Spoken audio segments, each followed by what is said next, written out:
오늘 하나님께서 주신 말씀은 요한계시록 7장 1절부터 17절까지 말씀입니다. 신약성경 406페이지 요한계시록 7장 1절부터 17절 교독하겠습니다. 1절 하나님의 말씀입니다. 2일 후에 내가 네 천사가 땅 네 모퉁이에 선 것을 보니 땅의 사방의 바람을 붙잡아 바람으로 하여금 땅에나 바다에나 각종 나무에 불지 못하게 하더라. 또 봄에 다른 천사가 살아계신 하나님의 인을 가지고 해 돋는 데로부터 올라와서 땅과 바다를 해롭게 할 권세를 받은 네 천사들을 향하여 큰 소리로 외쳐 이르되 우리가 우리 하나님의 종들의 이마에 인치기까지 땅이나 바다나 나무들을 해하지 말라 하더라. 내가 인침을 받은 자의 수를 들으니 이스라엘 자손의 각 지파 중에서 인침을 받은 자들이 14만 4천이니 유다 지파 중에서 인침을 받은 자가 1만 2천이요 르우벤 지파 중에서 1만 2천이요 갓 지파 중에 1만 2천이요 아셀 지파 중에 1만 2천이요 납달리 지파 중에 1만 2천이요 므낫세 지파 중에 1만 2천이요 시므온 지파 중에 1만 2천이요 레위 지파 중에 1만 2천이요 이사갈 지파 중에 1만 2천이요 스불론 지파 중에 1만 2천이요 요셉 지파 중에 1만 2천이요 베냐민 지파 중에 인침을 받은 자가 1만 2천이라. 이 일 후에 내가 보니 각 나라와 족속과 백성과 방언에서 아무도 능히 셀 수 없는 큰 무리가 나와 흰 옷을 입고 손에 종려 가지를 들고 보좌 앞과 어린 양 앞에 서서 큰 소리로 외쳐 이르되 구원하심이 보좌에 앉으신 우리 하나님과 어린 양에게 있도다 하니 모든 천사가 보좌와 장로들과 내 생물의 주위에 서 있다가 보좌 앞에 엎드려 얼굴을 대고 하나님께 경배하여 이르되 아멘 찬송과 영광과 지혜와 감사와 존귀와 권능과 힘이 우리 하나님께 세세토록 있을지어다 아멘 하더라. 장로 중 하나가 응답하여 나에게 이르되 이 흰옷 입은 자들이 누구며 또 어디서 왔느냐? 내가 말하기를 내 주여 당신이 아시나이다 하니 그가 나에게 이르되 이는 큰 환난에서 나오는 자들인데 어린 양의 피에 그 옷을 씻어 희게 하였느니라. 그러므로 그들이 하나님의 보좌 앞에 있고 또 그의 성전에서 밤낮 하나님을 섬기매 보좌에 앉으신 이가 그들 위에 장막을 치시리니 그들이 다시는 줄이지도 아니하며 목마르지도 아니하고 해나 아무 뜨거운 기운에 상하지도 아니하리니 이는 보좌 가운데에 계신 어린 양이 그들의 목자가 되사 생명수 샘으로 인도하시고 하나님께서 그들의 눈에서 모든 눈물을 씻어주실 것임이라. 아멘. 이 시간 모든 눈물을 씻어주실 것임이라 라는 설교 제목으로 하나님의 말씀을 증거하겠습니다. 출애굽 이후에 모세는 시내산에 올라가 40일 동안 하나님께서 택하신 이스라엘 백성들이 따라야 할 계명들을 하나님으로부터 받았습니다. 이 계명들은 당시 우상 숭배가 만연한 열방의 틈바구니에서 아주 작은 나라인 이스라엘 백성들이 하나님의 소유된 백성으로 하나님의 거룩한 백성으로 하나님을 예비하도록 주어진 것입니다. 그리고 하나님께서는 모세에게 하나님께서 이스라엘 백성들과 함께 하실 성소를 어떻게 지을 것인가 자세히 명령하시고 그 양식을 모세에게 보여주셨습니다. 그리고 모세는 하나님으로부터 10계명이 새겨진 돌판을 받고 시내산에서 내려왔습니다.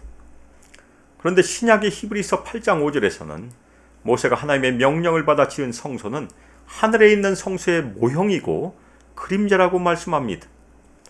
히브리서 8장 5절 그들이 섬기는 것은 하늘에 있는 것의 모형과 그림자라 모세가 장막을 지려 할 때 지시하심을 얻음과 같으니 이르시되 삶과 모든 것을 산에서 내게 보이던 본을 따라 지으라 하셨느니라.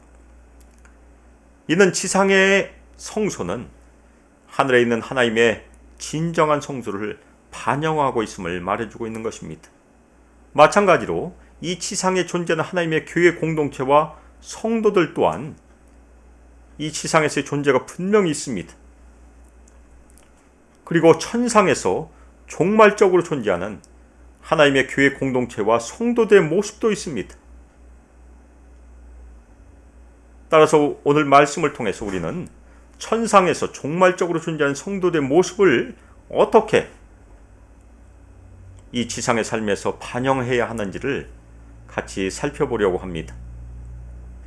오늘 말씀은 어린 양께서 6째 인을 떼시고 7째 인을 떼시는 사이에 있는 삽입 부분입니다.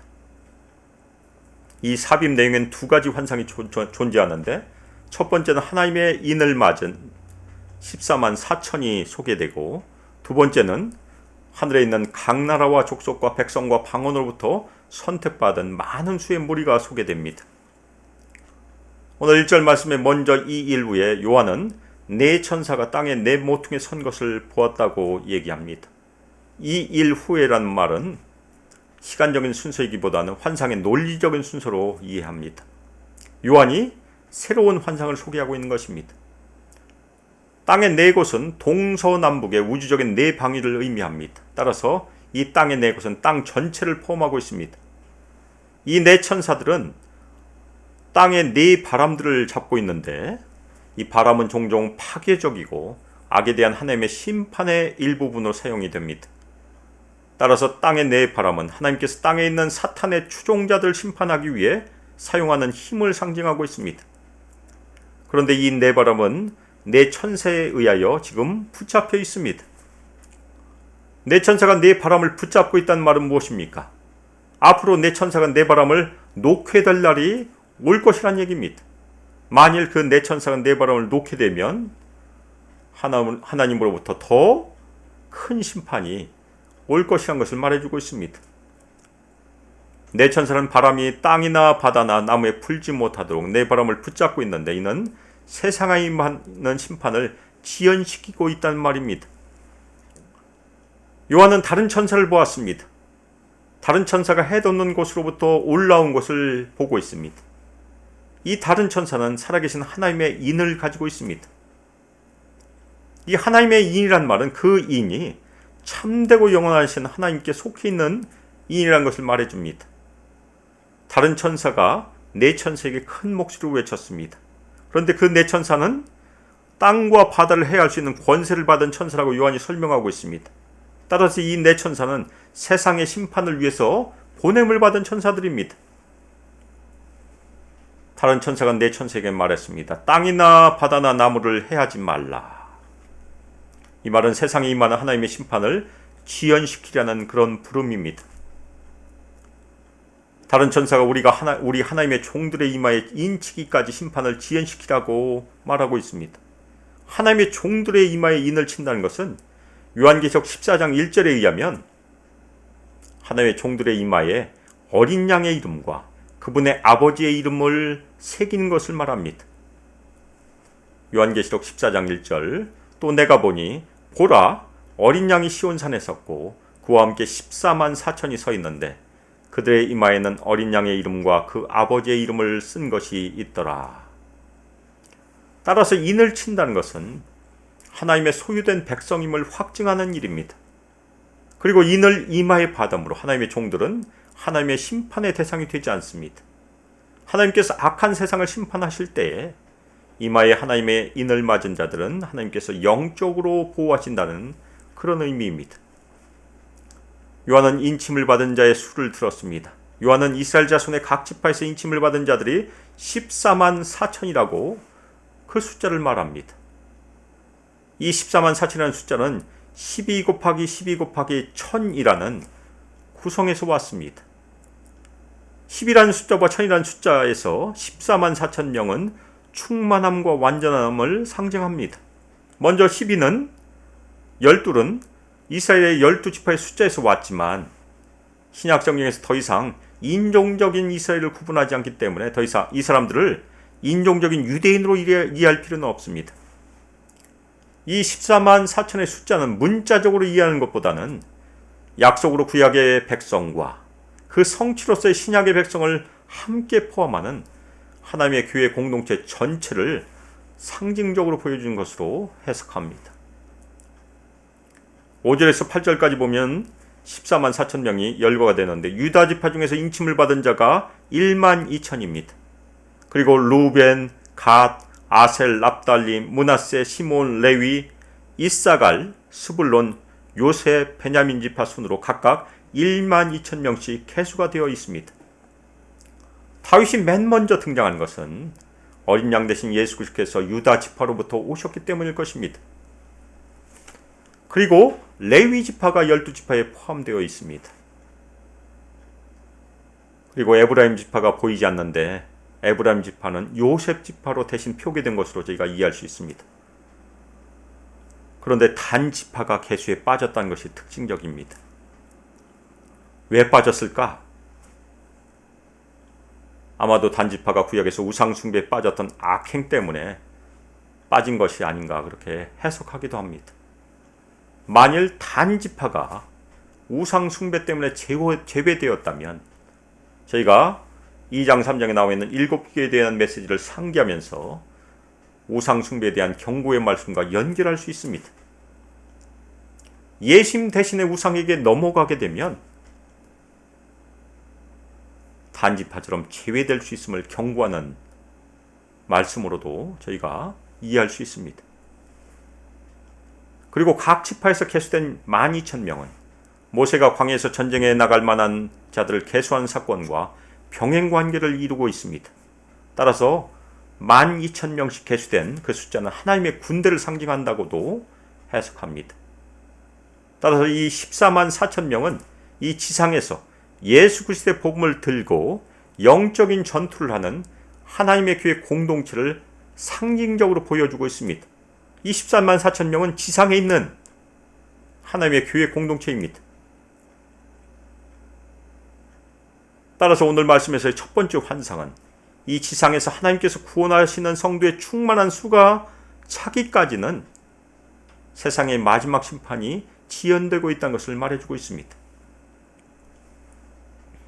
이어서 요한은 9절에서 이 일 후에 내가 보았다라고 말하므로 또 다른 환상을 소개합니다. 요한은 아무도 능히 셀 수 없는 큰 무리를 보았다고 얘기합니다. 이 큰 무리들은 지상에 있는 무리가 아닙니다. 하늘 성전에서 안식을 누리고 있는 무리들입니다. 이 무리들은 각 나라와 모든 족속과 백성과 방언으로부터 나온 무리들인데 이는 특정한 인종이 아닌 온 세상으로부터 온 사람이라는 의미입니다. 그들이 보좌 앞과 어린 양 앞에 서 있는 모습을 요한은 보았습니다. 보좌 앞이란 말은 하늘 성전을 표현하는 말입니다. 이들은 하나님과 부활하신 예수님의 임재 앞에 서 있습니다. 이들은 하늘에 거룩하게 구별된 그리스도인들입니다. 이들은 더 이상 지상의 환난의 위협을 받지 않고 하나님에 의하여 영원히 보험을 받고 복을 받은 상태입니다. 따라서 이 큰 무리들은 보좌 앞에 어린 양 앞에 기쁨을 충만히 가지고 서 있는 것입니다. 그리고 이들은 흰 옷을 입고 있습니다. 흰 옷을 입고 있다는 말은 예수님의 피로 씻겨져 순결하게 되었으며 이 지상의 삶에서 순결함을 지킨 승리한 신자를 말하고 있습니다.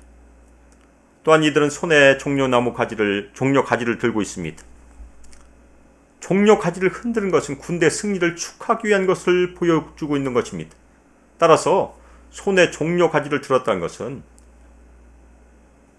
이 지상에서의 신자들의 구원과 승리를 천상에서 축하하기 위한 것으로 저희가 이해할 수 있습니다. 그런데 간혹 14만 4천 명을 너무나 문자적으로 해석하여 구원받는 숫자가 14만 4천 명이라고 제한된다고 가르치는 이상하고 위험한 가르침이 오래전부터 지금도 돌아다니고 있습니다. 그런데 오늘 말씀에서 지상의 14만 4천 명과 연결된 천상의 구원받은 성도의 숫자는 몇 명입니까? 아무도 셀 수 없는 큰 무리라고 요한이 얘기했습니다.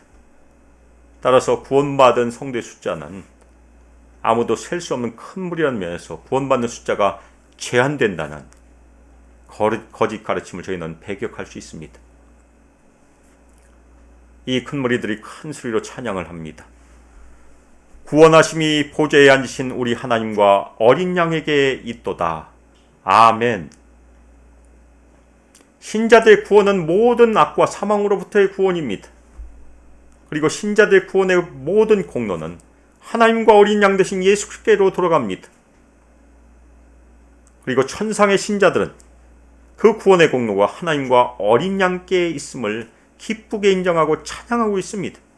그것이 천상의 모습입니다. 그때 모든 천사가 보좌 주위와 장로들과 내생멸 주위에 서 있었습니다. 그들은 보좌 앞에 얼굴을 대고 엎드려 하나님께 경배하였습니다. 그리고 그들은 모두 찬양을 합니다. 천상의 찬양입니다. 모든 천사, 장로, 내생물 그리고 성도들이 함께 찬양합니다. 아멘. 찬송과 영광과 지혜와 감사와 존귀와 권능과 힘이 우리 하나님께 세세토록 있을지어다. 아멘. 천상의 모든 성들과 천사들, 장로들과 내생물들은 하나님의 성품과 하나님께서 마땅히 받으셔야 할 7가지를 찬양하고 있는 것입니다. 이 7가지는 완전함을 표현하고 있습니다. 그런데 찬양이 아멘으로 시작하여 아멘으로 끝납니다. 우리 신자들의 신앙도 아멘으로 시작하여 아멘으로 끝나야 합니다. 아멘입니까? 그때 장로 중 하나가 요한에게 물어보았습니다. 이 흰옷 입은 자들이 누구이며 또 어디서 왔느냐? 요한에게 이들이 누구인가 알려줄 목적으로 장로가 질문하고 있는 것입니다. 요한은 장로에게 말했습니다. 나의 주여 당신이 아십니다. 이는 요한은 장로들이 가지고 있거나 알려주는 계시의 권위를 인정하고 대답하는 것입니다. 장로가 요한에게 설명을 해주었습니다. 이들은 큰 환난에서 나온 자들이다. 이 큰 환난을 예수님의 재림의 때에 일어날 큰 환난으로 적용하기보다는 예수님께서 이 땅에 오셨을 때부터 다시 오실 때까지의 교회 시대에 임하는 종말적인 심판으로 이해하는 것이 바람직합니다. 따라서 어느 시대에 어느 교회 공동체이든지 그리스도의 생명을 공유하는 공동체라면 이러한 큰 환난 중에 있다고 우리는 이해할 수 있습니다. 큰 환난에서 나오는 자들은 이 지상에서 환난을 겪다가 그 환난으로부터 분리되어 천상에 있는 자들입니다. 큰 환난을 이 땅에서 겪었지만 벗어난 자들, 그들을 의미합니다. 그들은 자신들의 옷을 어린 양의 피에 씻어 희게 하였다고 말씀합니다. 이 어린 양의 피는 예수님께서 인간의 죄를 대속하기 위해서 흘리신 피이며 예수님의 희생적인 죽음을 말해주고 있습니다. 그들은 예수님의 피로 씻어 희게 되어 순결하게 된 것입니다. 그들은 어린 양의 피로 그 옷을 씻어 희게 하였기 때문에 하나님의 보좌 앞에 서 있는 것입니다. 이들은 하나님의 성전에서 밤낮 하나님을 섬기고 있습니다. 지상의 삶에서 고난에 승리한 신자들은 모든 천사들의 무리와 함께 하나님을 경배하는 데 참여하고 있는 것입니다. 보좌에 앉으신 이가 그들 위해 그분의 장막을 치실 것이라고 요한은 증거합니다. 장막을 치신다는 것은 먼저 그들 가운데 계신다는 의미입니다. 또한 하나님께서 그들을 보호하시기 위해서 장막을 치신 것으로도 저희가 이해할 수 있습니다. 그리고 이 천상에 있는 큰 무리의 신자들은 다시는 줄이지 않을 것이며 목마르지도 아니하고 해나 아무 뜨거운 기운도 그들을 상하지 아니한다고 요한은 증거합니다. 이 지상에서는 우리 성도들은 주림을 경험할 수 있고 목마름을 경험할 수 있고 집이 없기 때문에 고난을 당할 수 있습니다. 그런데 그 고난당한 성도들을 하나님께서 회복시켜 주시고 천상에서 영원한 안식을 주신 것을 말씀하고 있습니다. 그 이유가 17절에서 증거가 됩니다. 보좌 가운데 계신 어린 양이 그들의 목자가 되시기 때문입니다. 이 창조 세계를 주권으로 다신 어린 양께서 우리 신자들 목자가 양을 돌보시듯이 돌보실 것이란 그런 말씀입니다.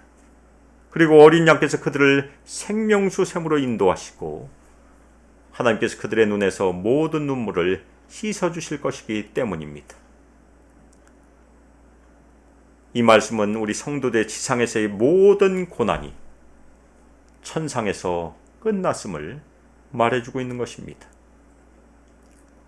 오늘 말씀은 이 지상의 교회 공동체와 성도는 복음 전파를 위하여 군대처럼 전투하는 모습으로 계시하고 있습니다. 그리고 천상에서의 종말적인 교회 공동체와 성도는 승리한 모습, 흰 옷을 입은 모습, 그리고 안식하는 모습으로 계시되어 있습니다. 우리가 이 지상의 삶에서 예수님의 증인으로서 영적인 전투를 벌이고 있는데 우리는 어떠한 천상의 모습을 이 지상의 삶에서 반영을 하여야 할까 생각해 보겠습니다. 천상의 성들은 먼저 하나님의 보좌 앞에 서 있습니다. 마찬가지로 우리 지상의 성도들도 하나님의 보좌 앞에 서 있어야 합니다. 그것은 이 세상에서 어떻게 적용할 수 있겠습니까? 우리 지상의 성도들도 하나님의 면전 앞에 서 있다는 신앙, 하나님의 임재신앙, 호람대유의 신앙을 이 지상에서 반영하여야 한다는 말씀입니다. 다음으로 우리 지상의 성도들도 천상의 성도들처럼 밤낮 하나님을 섬기며 하나님을 예배하여야 합니다. 우리의 삶의 모든 부분, 가정과 사업과 직장과 취미생활 그리고 우리의 생각이나 어떤 모든 부분도 하나님께서 기뻐하시는 산제사, 영적인 예배로 올려드리는 습관을 우리는 가져야 합니다. 그것을 매일 매 순간 해야 된다는 그런 말씀입니다. 만일 우리가 주일 만에 그리스도인으로 산다면 이것은 어떤 의미가 됩니까? 주일 만에 그리스도인으로 사는 삶은 이율배발적인 삶이 됩니다. 그것은 잘못하면 예수님께서 미워하신 우상숭배와 진배가 없습니다. 왜냐하면 하루만 그리스도인이고 나머지 6일은 세상 사람이기 때문에 그렇습니다. 우리가 주일에 거룩하고 공적인 예배를 드린다면 우리에게 선물로 주신 월요일부터 토요일까지 밤낮으로 공적인 예배가 연장되는 모든 것을 예배로 올려드린 삶이 천상의 예배의 모습을 이 지상에서 반영하는 하나님께서 기뻐하신 참된 예배자의 삶입니다. 우리가 구원받은 증거가 무엇입니까? 여러 가지를 말할 수 있겠지만 특별히 베드로 전서 말씀처럼 우리가 예수님을 보지 않았지만 예수님을 사랑하는 것이 구원받은 증거입니다. 그리고 우리 안에 우리 마음에서 예수님을 알고 싶어하고 예수님을 보고 싶어하고 예수님을 열심히 추구하고 예수님을 닮고 싶어하는 열망이 있는 것이 구원받은 증거가 아닙니까?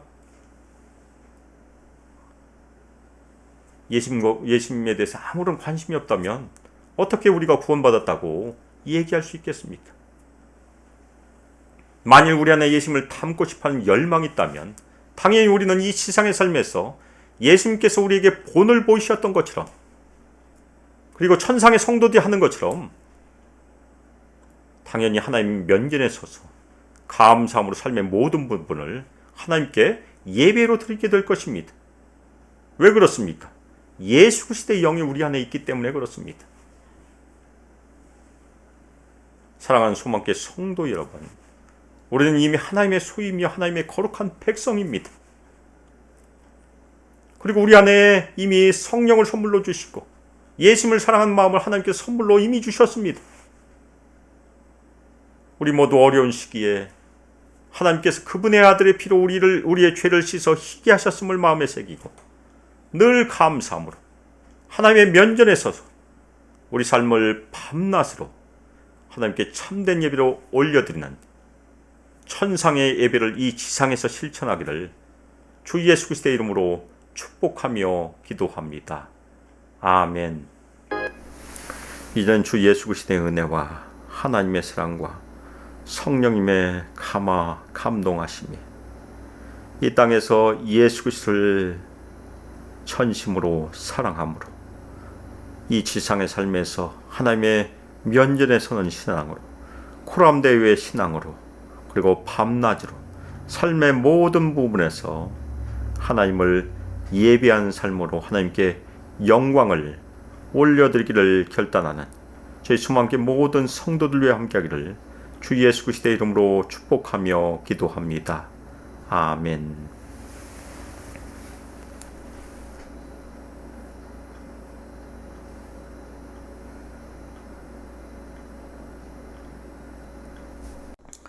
사랑하는 수많게 성도 여러분, 하나님께서 우리에게 선물로 주신 새로운 한 주 동안 건강하시고 평안하기를 축원합니다. 그리고 오늘 저희 말씀 가운데 같이 나눴던 것처럼 매일매일 하나님의 면전에 서는 훈련, 그리고 저희가 하는 모든 일 가운데 하나님을 예배하는 훈련으로 하나님께 한 주간 영광을 올려드리길 주님의 이름으로 축원합니다. 아멘.